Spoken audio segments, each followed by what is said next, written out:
மக்களே இன்னைக்கு big pass video ஒரு 2 நிமிஷம் டோட்டலாக மியூட் பண்ணி விட்டாப்புல பிக் பாஸ் அவர்கள். சொல்லப்போனால் பீப்பை போட்டு விட்டார். ஏன்னா அத்தனை கெட்ட வார்த்தைகள், அவ்வளோ கொடூரமான ஆக்டிவிட்டீஸ், அவ்வளோ கொடூரமான வார்த்தைகளை வந்து பயன்படுத்தியிருக்காங்க பிக் பாஸ் வீட்டில் இருக்கக்கூடிய ஹவுஸ்மேட்ஸு.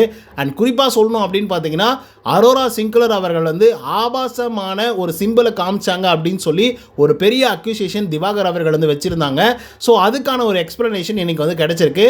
அதில் வசமாக சிக்கியிருக்கிறது பார்வதி மற்றும் திவாகர் அவர்கள். ஸோ அப்படி என்னதான் ஆச்சு, ஏன் பிக் பாஸ் அவர்கள் 2 நிமிஷம் மியூட்டில் போட்டார், யாரை பற்றியெல்லாம் பேசினாங்க அப்படிங்கிறத பற்றி இந்த வீடியோவில் முழுசாக வந்து பார்க்கலாம். ஸோ இந்த வீடியோக்கு போகிறதுக்கு முன்னாடி நம்மளோட சேனலை சப்ஸ்கிரைப் பண்ணாதவங்க சப்ஸ்கிரைப் பண்ணி வச்சுக்கோங்க. பக்கத்தில் ஒரு பெல் ஐக்கான் இருக்கும், அதையும் ப்ரெஸ் பண்ணி ஹாலில் போட்டுக்கோங்க. அப்போ தான் நாங்கள் அப்டேட் பண்ணுற ஒவ்வொரு உங்களுக்கு நோட்டிஃபிகேஷன் வந்து சேரும். அதுதான் இந்த வீடியோ குறைஞ்சபட்சம் ஒரு 1000 லைக் எதிர்பார்க்குறோம். ஸோ லைக்கை போடுங்க, வீடியோ பாருங்கள். வாங்க இந்த வீடியோக்குள்ள வந்து போகலாம். நம்பர் 1 என்ன அப்படின்னு பார்த்தீங்கன்னா, நேத்திக்கு வந்து ஒரு டாஸ்க் வந்து நடைபெற்றது இல்லையா, அதாவது கோட்டை கட்டக்கூடிய டாஸ்க்கு. அந்த டாஸ்க் அப்போ அரோரா சிங்குலர் அவர்கள் வந்து ஒரு மாதிரி சிம்பிளை வந்து காமிச்சிருப்பாங்க. ஸோ அந்த சிம்பிளை காட்டும்போது வந்து ரொம்ப ஆபாசமாக இருக்குது அப்படின்னு சொல்லி பார்வதி வந்து, ஏய் என்ன மாதிரி சிம்பிளை காட்டுற, உனக்கு அவ்வளோதான், வேறு மரியாதையே இருக்காது அப்படின்ற மாதிரி அரோராவை பயங்கரமாக திட்டிருப்பாங்க. என்ன சிம்பிள் அப்படிங்கிறத லைவில் கூட வந்து பெருசாக வந்து காட்டல, அதுதான் உண்மை. ஓகேங்களா, சரி என்னடா சிம்பிளாக இருக்கும், என்னடா சிம்பிளாக இருக்கும் அப்படின்னு சொல்லி பார்த்தோம். அதுக்கப்புறம் அரோராவும் பார்வதியும் பேசி ஓரளவுக்கு வந்து அமைதி ஆகிட்டாங்க. ஓகே, பட் திவாகர் அவர்கள்கிட்ட தான் வந்து அந்த ஒரு விஷயத்தை வந்து காமிச்சாங்க அரோரா சிங்குலர். ஓகேவா, ஸோ இது வந்து பார்த்தீங்க அப்படின்னா இன்னைக்கு இந்த பெஸ்ட் பர்ஃபார்மர் ஒஸ்ட் பர்ஃபார்மர் அப்படின்னு சொல்லி தேர்ந்தெடுக்கும் போது பெஸ்ட் பர்ஃபார்மராக வினோத் அவர்களையும் எஃப்ஜே அவர்களையும் தேர்ந்தெடுத்தாங்க. ஒஸ்ட் பர்ஃபார்மராக நம்மளுடைய திவாகர் அவர்களையும் கனி அவர்களையும் வந்து தேர்ந்தெடுத்தாங்க. கனி அவர்களை பற்றி ஒரே ஒரு விஷயத்தை மட்டும் நான் சொல்லிக்கிறேன், கொஞ்சம் டிவியேட் ஆகி போகுது தான், பட் இருந்தாலும் சொல்லிடுறேன். நேற்றுக்கு வந்து ஒரு டாஸ்க் வந்து வச்சாங்களே, இந்த ரேங்கிங் டாஸ்க் அப்படிங்கிற ஒரு டாஸ்க்கு. இவங்க தானே நடுவராக வந்து இருந்தாங்க, அவங்க தானே செலக்ட் பண்ணி யார் யார் எந்தெந்த பொசிஷன் இருக்குன்னு சொன்னாங்க.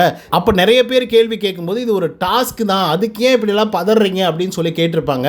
ஆக்சுவலாக இன்றைக்கி கொடுக்கப்பட்டது ஒரு டாஸ்க் தான், ஒஸ்ட் பர்ஃபார்மர் அப்படின்னு சொல்லி கனியை தேர்ந்தெடுத்ததும். ஆனால் கனியால் அதை சுத்தமாக ஏற்றுக்கவே முடியல. அவங்களுக்கு மூஞ்செல்லாம் செத்து போச்சு. சொல்லப்போனால் லிட்ரலாக ஒரு மாதிரி கடுமையான ஒரு கோவத்தில் வந்து இருக்காங்க அப்படிங்கிறது மட்டும் தெரிஞ்சிடுச்சு. நேற்று டாஸ்க் அப்படின்னு சொன்ன கனியக்கா அவர்கள் இன்றைக்கே இது டாஸ்க் தான், ஓகே நான் எடுத்துக்கிறேன் விட்றா, எல்லாம் மக்கள் பார்த்துப்பாங்க, விஜய் சேதுபதி பார்த்துப்பார் அப்படின்னு சொல்லி அமைதியாக அசால்ட்டாக வந்து போயிருந்துருக்கலாம். பட் இவ்வளோ கடுமையாக நடந்திருக்க வேண்டிய அவசியம் வந்து இல்லை. சரி, ஓகே, அடுத்ததான் இப்போ இந்த பாயிண்ட்டுக்கு வந்து வருவோம். இப்போ என்ன ஆகுதுன்னா, பெஸ்ட் பர்ஃபார்மராக எஃப்ஜே அவர்களும் வினோத் அவர்களும் செலக்ட் பண்ணிட்டாங்க. ஒஸ்ட் பர்ஃபார்மராக திவாகர் அண்ட் கனியை வந்து செலக்ட் பண்ணிட்டாங்க. ஓகேங்களா, ஸோ அதுக்கப்புறம் அரோரா சிங்குலர் இருக்காங்க இல்லையா, அவங்க வந்து என்ன சொல்கிறாங்க அப்படின்னா, என்கிட்ட இந்த ஆபாச சிம்பிளை காமிச்சாங்க அப்படின்னு சொல்லி பார்வதி வந்து பேசினாங்க. அதுக்கான ஒரு எக்ஸ்பிளனேஷனை அவங்க கொடுத்தே தீரணும் அப்படின்ற மாதிரி அரோரா வந்து கேட்டிருக்காங்க. பட் அதுக்கு முன்னாடி திவாகர் அவர்கள் வந்து பார்வதி கிட்ட அரோராவை பற்றி சொல்லு, அந்த ஆபாச சிம்பிளை பற்றி சொல்லு, ஆபாச சிம்பிளை பற்றி சொல்லு அப்படின்ற மாதிரி வந்து சொல்லி வச்சுருந்துருப்பாப்புல அந்த லிவிங் ஏரியாவில். ஸோ அதன் காரணமாக அரோரா வந்து, அப்படி நான் என்ன தானே பண்ணிட்டேன், ஏன்டா இப்படியெல்லாம் பேசிகிட்டு இருக்கீங்க, ஸோ அதுக்கு எனக்கு ஒரு எக்ஸ்பிளனேஷன் கொடுங்க அப்படின்னு சொல்லி ஒட்டுமொத்த ஹவுஸ்மேட்ஸ்கிட்டையும் வந்து கேட்டுக்கிறாங்க. ஸோ அதுக்குள்ளே டாஸ்க்கெல்லாம் முடிஞ்சு போச்சு. பிக் பாஸ் அவர்கள் வெயிட் பண்ணுற மாதிரி இல்லை. சரி, ஓகே, இப்போ யார் ஒஸ்ட் பர்ஃபார்மர் பெஸ்ட் பர்ஃபார்மர் அதை மட்டும் கொஞ்சம் சொல்லுங்கப்பா, நீங்கள் வந்து அப்புறம் சொல்லிவிட்டு அதுக்கப்புறம் நீங்கள் அடிச்சுக்கோங்க அப்படிங்கிற மாதிரி வந்து சொன்ன உடனே அதுக்கப்புறம் எல்லா கண்டஸ்டன்ட்டுமே அந்த லிவிங் ஏரியாவில் வர வச்சு உட்கார வச்சுட்டாங்க. ஓகேங்களா, பஞ்சாயத்து பண்ணுறதுக்காகவே. இப்போ என்ன தான் உங்களுக்கு பிரச்சனை, பார்வதி அப்படி என்ன ஆபாசமாக அவங்க பண்ணிட்டாங்க அப்படின்னு சொல்லிட்டு சொல்லுங்கள் அப்படின்னு சொல்லும்போது பார்வதி வந்து சொல்கிறாங்க, இந்த மாதிரி ஒரு கையை வச்சு இப்படி ஒரு இது பண்ணுறாங்க, ஸோ அது வந்து ஆபாசமாக தான் எங்களுக்கு வந்து தெரிஞ்சது, ஸோ அது வந்து ரொம்ப மோசமான ஒரு விஷயம் அப்படிங்கிற மாதிரி பார்வதி வந்து சொல்கிறாங்க. பட் வீட்டில் இருக்கக்கூடியவங்களாம் என்ன சொல்கிறாங்க அப்படின்னா, இல்லை நீ ஒரு கேரக்டர் அசாசினேஷன் வந்து பண்ணுற, இதெல்லாம் ரொம்ப தப்பு அப்படிங்கிற மாதிரி கனி, விக்ரம், பக்கம் இருக்கக்கூடிய கம்ருதீன் எல்லாருமே அதை பற்றி ஃபீல் பண்ணுறாங்க. ஏன்னா இன்கேஸ் அவங்க அப்படியே பண்ணியிருந்தாலும் கூட பார்வதி என்ன பண்ணியிருக்கணும் அப்படின்னா, அரோராவை கூப்பிட்டு தனியாக வந்து பேசியிருக்கணும், இந்த மாதிரிலாம் பண்ணக்கூடாது, இது ஒரு நேஷனல் டெலிவிஷன்மா அப்படின்னு வந்து சொல்லியிருந்திருக்கலாம். பட் பார்வதி வந்து பார்த்திங்க அப்படின்னா அங்கேயே பிடிச்சி கத்திருப்பாங்க, எல்லாருமே பார்த்தாங்க, அமைதி ஆகிட்டாங்க, எல்லாமே ஓகே. ஆனால் பார்வதி வந்து அதை தப்பாக புரிஞ்சிட்டு இருக்காங்க அப்படிங்கிறது தான் அரோராவோடைய விவாதமாக வந்து இருக்குது. கெமியும் வந்து பார்த்திங்க அப்படின்னா அதுக்கு வந்து சாட்சி சொல்கிறாங்க. என்ன சொல்கிறாங்க அப்படின்னா, இல்லை அந்த இடத்துலேருந்து நான் அவங்க பார்த்துட்டு இருந்தோம், அவங்க வந்து திவாகருடைய இது வந்து சாயும் போது இப்படி வந்து சாயக்கூடாதுங்க, அந்த கல் இப்படி பண்ணி இப்படி வைங்க அப்படின்ற மாதிரி தான் நான் வந்து சொல்லிட்டு வந்தாங்க, அவங்களும் சொல்லிட்டு வந்தாங்க அப்படிங்கிற மாதிரி கெமியும் வந்து பார்த்திங்க அப்படின்னா அரோராவுக்கு வந்து சப்போர்ட் பண்ணுறாங்க. அப்போ ஒரு செகண்ட் வந்து நம்ம பார்வதி அவர்கள் பயங்கரமாக ட்ரிகர் ஆகி என்ன சொல்கிறாங்கன்னா, ஏப்பா இந்த 4 வாரமாக 5 வாரமாக நான் எல்லாரும் வந்து பார்த்திங்கன்னா என்னை போட்டு அடின்னு அடிச்சிட்டு இருக்கீங்களே, அப்போல்லாம் யாராவது எனக்காக பேசுகிறதுக்கு வந்தீங்களா? இப்போ ஒரு பொண்ணு, அதுவும் உங்களுக்கு ஃபேவரட்டான ஒரு பொண்ணு வந்து இந்த மாதிரி பண்ணிட்டாங்க அப்படின்னு சொல்லும்போது மட்டும் இத்தனை பேர் வந்து உட்காந்து கேட்டுட்ருக்கீங்களே, நல்லா பண்ணுறீங்களா நீங்கள் அப்படின்ற மாதிரி பார்வதி ஒரு பக்கம் வந்து பேசுகிறாங்க. மற்ற கண்டஸ்டண்ட்டும் அவங்கள வந்து கன்வின்ஸ் பண்ண ட்ரை பண்ணுறாங்க. பட் இருந்தாலும் முடியவே முடியாது, நான் போகிறேன் அப்படின்னு சொல்லிட்டு அவங்க கிளம்பி போகிறாங்க. ஸோ அதுக்கப்புறம் வந்து பார்த்திங்க அப்படின்னா திவ்யா வந்து பிடிச்சிடுறாங்க. ஓகேங்களா, திவ்யாவும் பிடிக்கிறாங்க அண்டு சபரிநாதன் எல்லாருமே பிடிச்சிடுறாங்க. ஏன்பா இவ்வளோ நேரம் நாங்கள் வந்து உட்காந்துட்ருக்கோம், இந்த ஒரு விஷயத்துக்காக பேசுகிறதுக்காக தான் நாங்கள் வந்து உட்காந்துட்டே செஞ்சுட்ருக்கோம். ஸோ அப்படி இருக்கும்போது பாட்டுக்கு பேசிட்டு போகிறோம் அப்படின்னா என்ன அது அர்த்தம் அப்படின்னு சொல்லி கேட்குறாங்க. வினோத்தும் வந்து கேட்குறாப்புல நல்லா நாக்கு பிடுங்குற மாதிரி பார்வதியை. அது பார்வதி என்ன சொல்கிறாங்கன்னா, என்னாலாம் முடியாது, நான்லாம் வரவே மாட்டேன், அவள் எக்ஸ்ப்ளனேஷன் கொடுப்பா, அதெல்லாம் நான் பார்த்துட்டு உட்காந்துட்டு இருக்கணுமா, முடியாது அப்படின்ற மாதிரி வந்து சொல்கிறாங்க. அதுக்கப்புறம் திவ்யா கணேஷ் வந்து சொல்கிறாங்க, பாரு நான் சுவிட்சாக கூட போக கிடையாது, இந்த பிரச்சனையை பற்றி நீங்கள் பேசுவீங்க அப்படின்றதுனால தான் நான் வந்து உட்காந்துட்டு இருக்கேன். நீ என்னடானா பேசிட்டு அப்படியே பாட்டுக்கு வந்து போகிறா அப்படின்னா என்ன அர்த்தம் அப்படின்றதுக்கப்புறம் வந்து உட்காடுறாங்க. ஓகேங்களா பார்வதி. ஸோ அதுக்கப்புறம் அரோரா சிங்கில் இருந்து ஒரு எக்ஸ்ப்ளனேஷன் வந்து கொடுக்குறாங்க. நான் அந்த மாதிரி பண்ண கிடையாது, நான் இந்த மாதிரி தான் சிம்பிள் காமிச்சேன், அவ்வளோதானே தவிர மற்றபடிக்கு ஒன்றுமே கிடையாது, இதில் ஆபாசம் இல்லை அப்படின்னு சொன்னோடனே திவாகர் ஒரு பக்கம் எகுன்னு வந்து எகர்றாப்புல. அவர் அதுக்கு முன்னாடி இருந்தே எகிரிட்டு தான் வந்திருந்தார். இல்லை இந்த பொண்ணு ஆபாசமாக தான் காமிச்சிச்சு, எனக்கு எப்படி இருந்திருக்கும், ஆபாசமாக தான் காமிச்சிச்சு, எனக்கு எப்படி இருக்கும் அப்படின்னு சொல்லி இந்த ஆள் பார்த்தீங்க அப்படின்னா கத்திக்கிட்டே வந்திருக்காப்புல. டேய் ஒரு பொண்ணோட வாழ்க்கடா, ஏன்டா இப்படி எல்லாம் பண்ணிட்டு இருக்கீங்க அப்படின்ற மாதிரி வந்து இருக்கு.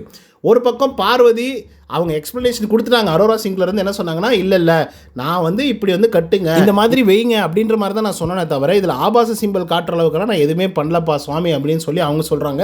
கமருதீனும் போய் அரோராவுக்கு தான் சப்போர்ட் பண்ணுறாங்க. இங்கே பாரும்பா, நான் பார்வதிக்காகவும் பேசியிருக்கேன், அரோராவுக்காகவும் பேச போகிறேன், ஆனால் அவங்க அந்த மாதிரிலாம் சொல்லியிருக்க மாட்டாங்க அப்படிங்கிற மாதிரி வந்து சொல்கிறாங்க. பட் நம்ம தர்பீஸ் வந்து விடுற மாதிரியே இல்லை அவங்க அப்படி தான் பண்ணாங்க, அப்படி தான் செஞ்சாங்க, அப்படி தான் பண்ணாங்க, அப்படி தான் செஞ்சாங்க அப்படின்ற லெவலுக்கு அது திரும்ப வந்து பேசிக்கிட்டே வந்திருந்தாங்க. பட் அரோரா வந்து பார்த்திங்க அப்படின்னா, எனக்கு ரொம்ப நன்றி உங்களுக்கு எல்லாருக்குமே, ஏன்னா எனக்காக நீங்கள் சப்போர்ட் பண்ணி இங்கே வந்து நின்றீங்க, ரொம்ப நன்றி, நான் அதை ஒரு கிளாரிஃபை பண்ணிக்கணும்னு நான் நினச்சேன், அதை பண்ணிக்கிட்டேன், ரொம்ப சந்தோஷம் அப்படின்ற மாதிரி அரோரா வந்து சொல்லிட்டு போயிடறாங்க. அவங்களுடைய கிளாரிஃபிகேஷன் வந்து கொடுத்துட்றாங்க.